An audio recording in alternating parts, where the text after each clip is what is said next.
The federal government has said 14 states and 31 communities may witness heavy rainfall that could lead to flooding from July 4 to 8. The National Emergency Management Agency, NEMA, disclosed this in a statement while urging relevant stakeholders within the states concerned to take precautionary measures to forestall loss of lives and property. He listed the states and communities included Plateau, Kano, Sokoto, Delta. Others are Kaduna, Akwa Ibom, Adamawa, and Katsina. Also listed are Kebbi, Borno, Kwara, and Niger states. NEMA had earlier warned of massive flooding across Nigeria, calling for action to be taken early to mitigate the impact on the country. The Nigeria Hydrological Services Agency, NICE, had also said 178 local government areas in 32 states and the FCT would experience severe flooding this year. Now, what are the proactive measures that the federal, states and local governments, as well as relevant agencies, have put in place to mitigate the flooding since there were early warnings? What are the implications of this? What can we do at this hour? What is the role of people living in these flood-prone areas, and what are the short and long-run planning against flood in the country as a whole?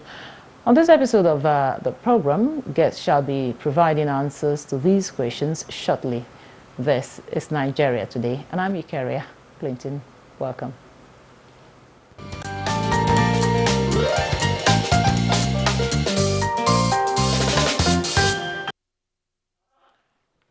Joining me to discuss the flood alert is the lead consultant, Sea Circle Research, Environment and Health Sustainability, Chimere May Ohajinwa. You're welcome. Thank you.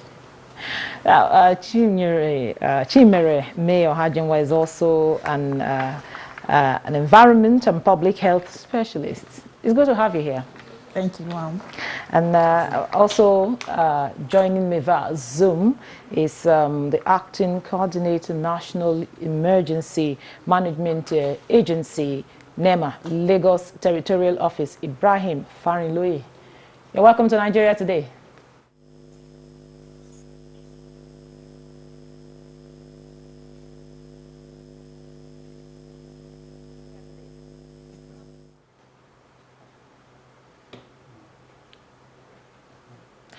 Okay, I'll start with you, May. Now, you had the introduction there. What are your thoughts on this warning alert?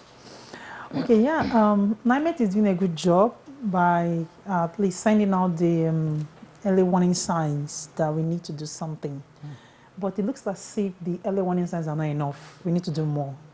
Because in as much as, okay, there's going to be flooding, but people need to be very much aware about the impact of the flooding, especially on our health, because sometimes you talk about this flooding, it sounds far-fetched. But what if where you live, there's no flooding, but the flooding is going to affect you, affect your health, affect your children? Example, assuming the waterways or the water we drink are contaminated as a result of Sockaway, or Sockaway is now flooded and the whole thing is missed our drinking water, and then you're drinking it. So it's important that the public is aware. It's important that we go beyond early warning signs. Yeah, early warning signs are good, but maybe we need to understand more what it takes. Last year was bad. Over 600 people died because as a result of flooding. And it's not just people dying, people lost properties, money, infrastructure, building. It was something else. It was really heavy on Nigeria. It was one of the things that was even discussed at the climate change conference last year in Egypt. So this year again, the rain just started. It looks as if the first rain, and then Abuja is in something else. We already recorded, I think, 2 deaths or 1 death in the Tredmore estate in Lube. No, there was no death recorded so far. Okay. So, but the impact was not palatable, and the rain is just starting. So I think we should just go beyond just early warning signs. We have to take it more seriously now.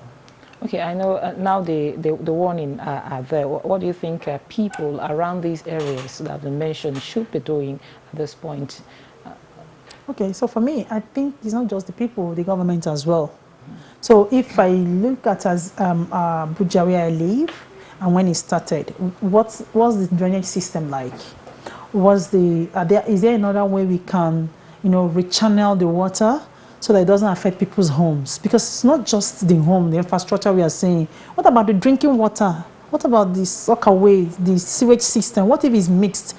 Are the drainages blocked? Is there a way we can open them up? Can we make more drainages or more canals? It's not.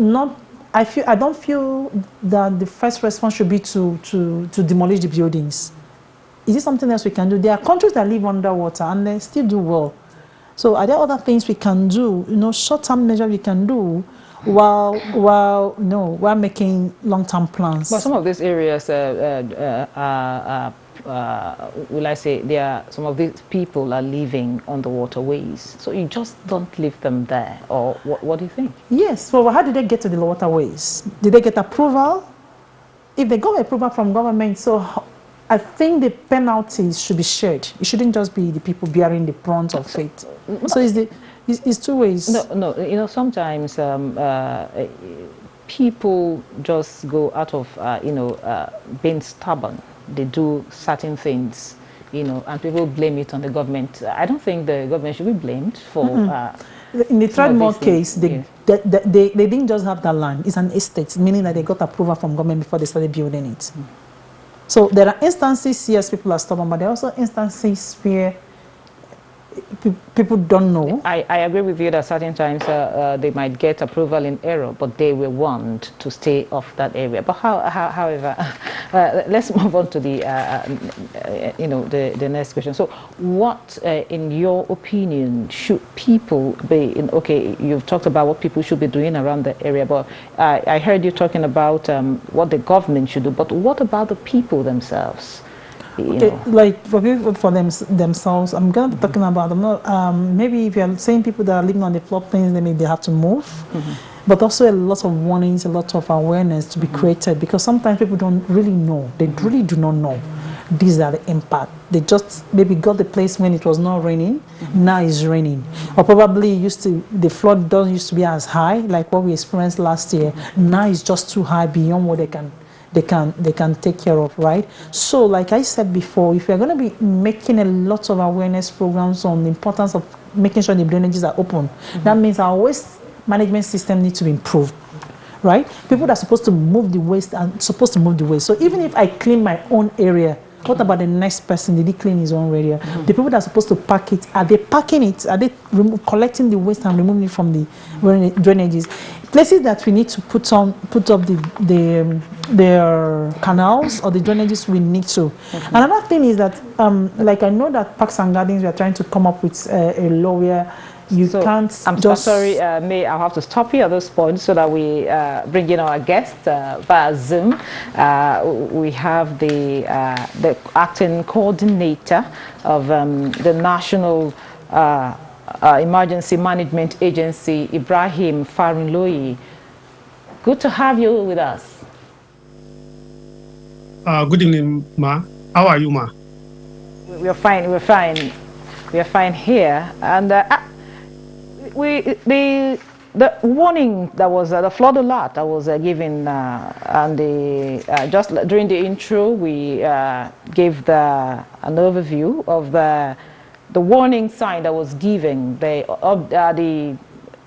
release that was given by NEMA. So tell us more about this alert. Okay. Yes. I'm not hearing her. So can you hear, sir? I said, tell us more about this alert that was given. Just tell us all about it. Well, the alert, we always receive alert from various agencies, either NIMET or Federal Ministry of Environment. Even international alerts do come. Then we receive from individuals, remote sensing agency, NASDA. There are other sources, like today we received another alert indicating from 7th to 9th we have a sort of situation that will occur in some of the in other communities from 7th to 9th. The other one was for 4th to 8th, and all these areas have been witnessing series of flooding. Aside from that, like in Southwest, especially Lagos today, it was a wet day. It started around 9 a.m. and stopped around 12, and it was a massive flash flooding. Abeokuta had witnessed its own yesterday. Ibadan witnessed its own also yesterday. But today, other places are dried. No forecast on these areas. So it's a forecast can come in formally or informally. So whatever information we are releasing is based on what we have been trying to verify and alert from various organizations that are statutorily empowered to give such advice. So we employ people to please abide by all other precautionary measures being mentioned while alerts are being given. Okay, just still on you, Mr. Ibrahim. So give us some of the precautionary measures that have been given, so that people will be aware. Well, number one is the most vulnerable group, a member of a vulnerable group, the children, school children, or non-school children, whether at home or outside. We should be mindful of the way we leave them alone, especially sending them on errand. While during the school hours, school authorities should not release children while it is raining or immediately after a rainfall, because flash flooding is almost 20-30 minutes after the flooding, after rainfall, before flash flooding will start wrecking and havoc. So that is one. Then at night, when there is heavy rainfall, like what happened in Abuja, everybody's supposed to have emergency kits, especially with torchlight, so that they can indicate their locations if there is need for evacuation at night. Aside from that, community effort is very, very, very important. I can hear that guest talking about why do you build in such a place and what the responsibility of the residents are. What we found out, especially in Lagos now, is most private organizations and individual residential houses don't even care. Private companies, because they pay their tax rate, they pay their tenement rates, they don't care. They convert drainage facilities as parking lots. And this is causing much more problem. The same thing with residential areas, especially in urban centers. They convert the utility channels to parking lot or horticultural area to beautify their premises. This is causing us, apart from the distress from rainfall, it destroys the asphalt. So the government will have to come back after a rainy season to repair such places, aside from the losses during the rainy season. So that's for the government aspect. People themselves will not be comfortable. Their houses, other people build houses not against the climate change situations now. Instead of raising their buildings high up, at times some of them will even dig further. And the building, when you are constructing your houses, it should be a bit higher than the drainage, so that the flow of rainwater from the rooftop can easily move out. Most of them don't comply with such regulation. Another thing we should note for motorists is immediately you have a situation where flood water on the road is getting to half of to middle of your wheel. That rainwater have tendency of sweeping away your vehicle. And for those who are walking, once it gets to the ankle of your leg, definitely that water can sweep such person off the way. In Lagos, we have recorded some deaths, and most of them overlooked the precautionary measures. A woman with her child tried to dodge along the line, and in the process of being swept away, one man wanted to help the two of them out, and the three of them were swept up. A child was also swept away as early as May this year, because the parents were not so careful, cautious about the safety of the child. They left him while they were in front, that he should follow them, and he was swept away. So some of these things that we think is not necessary are very, very important. Thank you very much. I will take a short break at this point, but don't go away. We'll be right back. The implementation of the ruling is also dependent on another aspect or another arm of government. Nowhere in the world will allow, under digital economy, for banks not to be dispensing domestic currency in that economy. What will make this one different? We want to know what they do as occupation. All of these are attributes that are questions have been designed to investigate. In a few days to come, you see that we are all around their own crannies and everywhere in Nigeria, telling people to cooperate. Welcome to Nigeria Today.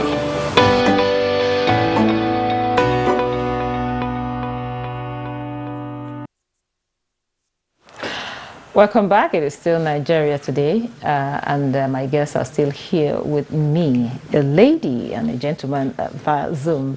Now, May, you had all he had to say there. Now, what are the do's and the don'ts if one finds his or herself living in the flood-prone areas? What are the do's and the don'ts? Just like what he said. If you find yourself, make sure that your house is not below the road or below the drainage area. That means the water now flows into your compound instead of outside your compound. There's another rule that I know parks and recreations are bringing up now. You must have a certain percentage of your proportion of your compound not cemented. So like natural ground, so that water can percolate. Because now, if everybody plasters their own house, that means the whole water goes out. It's not percolating. So now we're having all this water piling up and then causing flood. But if your compound and everywhere is not plastered, you remember our roads are plastered, they starred, so the natural ground is not helping us to absorb this water.